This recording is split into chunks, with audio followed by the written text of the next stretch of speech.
I think the keys to citizenship in a democracy and also to personal fulfillment really lie in understanding our past. Because if you don't understand that historical context, you can't really understand the sea changes that are happening all around you.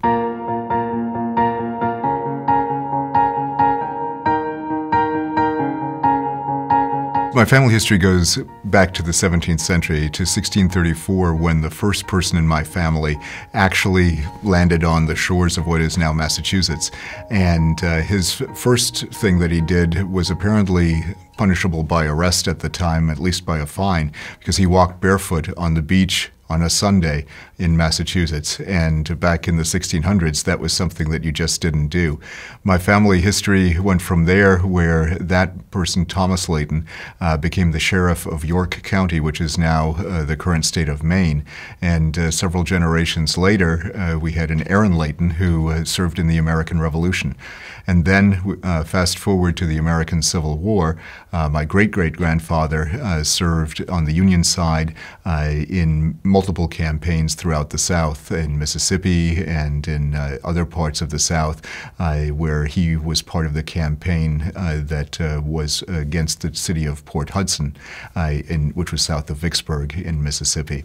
And then in World War II, my father began his career actually before World War II in 1937 when he joined the Army. And he served in the Army for 20 years. During that time, he worked in the intelligence field. When I was very young, I considered the military as basically my sole career option. But when I got older, I really was interested in more things than that. I was on a scholarship at Cornell University, and when I graduated there with dual degrees in history and in German literature, I then joined the Air Force as an officer and served in the intelligence field for 26 years.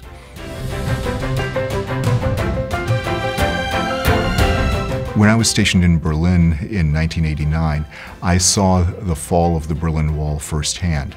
I was at a session of business leaders and American military officers, and the public affairs officer came in, and he told the crowd, which was mixed, a German-American crowd, he said, "Ladies and gentlemen, the wall is open."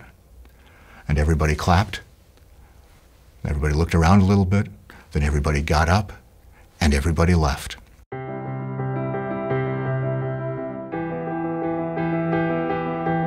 At that time, my military rank was captain, and I was walking by this section of the wall, and there were a bunch of people from the West that were on top of the wall. There were no more water cannon being used against the people that were on the wall. In fact, the German Volksarmee, the Volkspolizei, had actually left the top of the wall and were now on the eastern side. They had linked arms with each other, but they allowed people on the wall.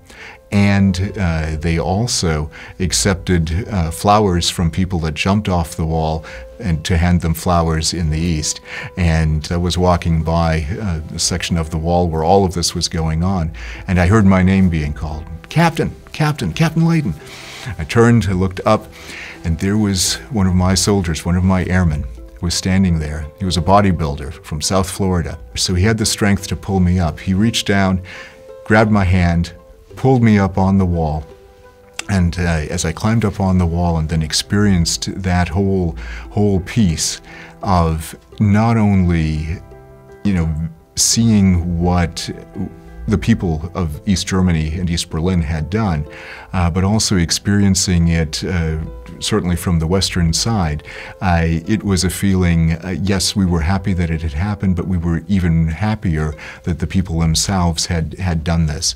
We saw them as the people that had been liberated, not because a foreign power had done so directly, but because they themselves had done this. And that's the best kind of democracy. If people can liberate themselves, if people can understand not only what they want in life, what their goals are, but also if they can work to make those achievements possible. When I went to work that afternoon, we worked shift work, so it was a multiple series of shifts that we had for our operation in Berlin.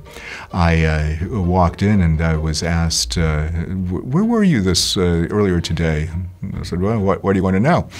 And the person said, we saw you on TV climbing the wall. The American network's NBC was doing a live shot from Berlin, from the Brandenburg Gate area, and their main anchorman was a man named Tom Brokaw, very famous in America, and he was standing there. I had a great view of his back, and as the camera panned from him to the wall, they had a direct view of me being pulled up on the wall, something that I wasn't supposed to do as a military person at the time, but I wasn't in uniform and history was happening and you just had to experience history. 1989 was really a pivotal turning point in the history of the world, and it made a good transition for me in terms of being able to understand things that I had thought before, but it also solidified my beliefs in the democratic process and the importance of democracy.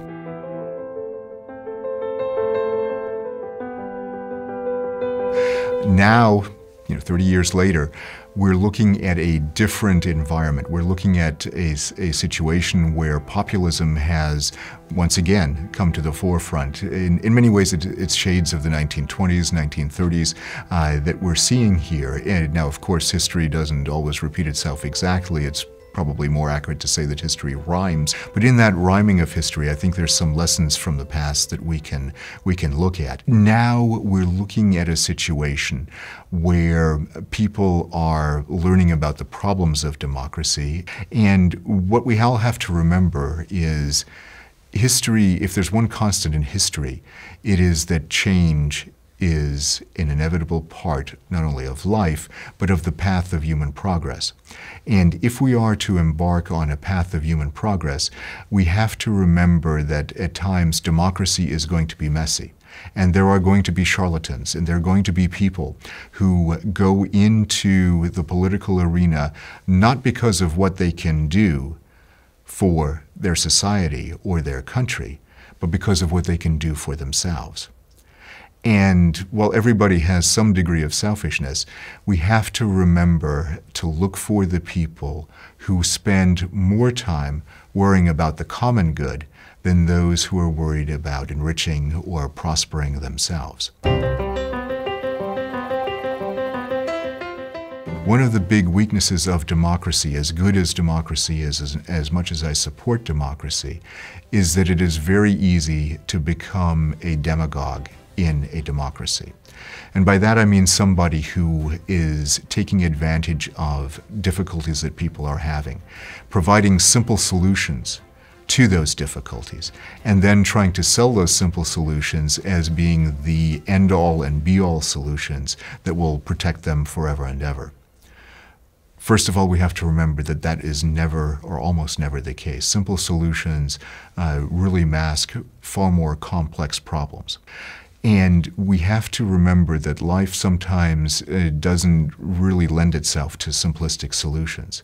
So as voters in our respective democracies, we have to really take into account the kinds of things that our leaders are telling us and our aspiring leaders want us to believe. It's really easy to fit into a particular comfort zone. We have our ideologies, we have our political understanding of the world, and a worldview that is shaped by many, many different factors. And sometimes it's really hard to take a step back and to think critically about something that you think you have known for a long time. But I think the essence of democracy and of being a participant an active participant in democracy is to question one's own preconceptions. It's not a comfortable thing to do. And the problem, of course, is psychologically people seek comfort.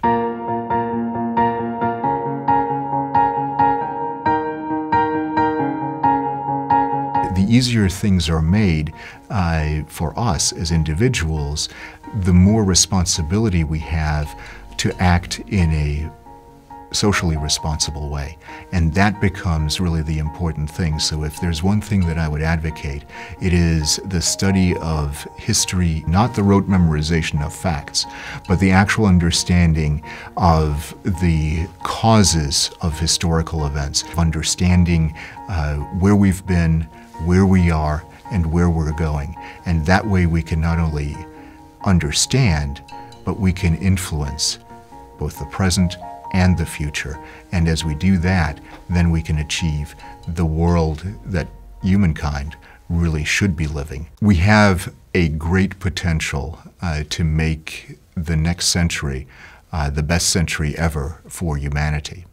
We also have the potential to make it one of the worst centuries ever.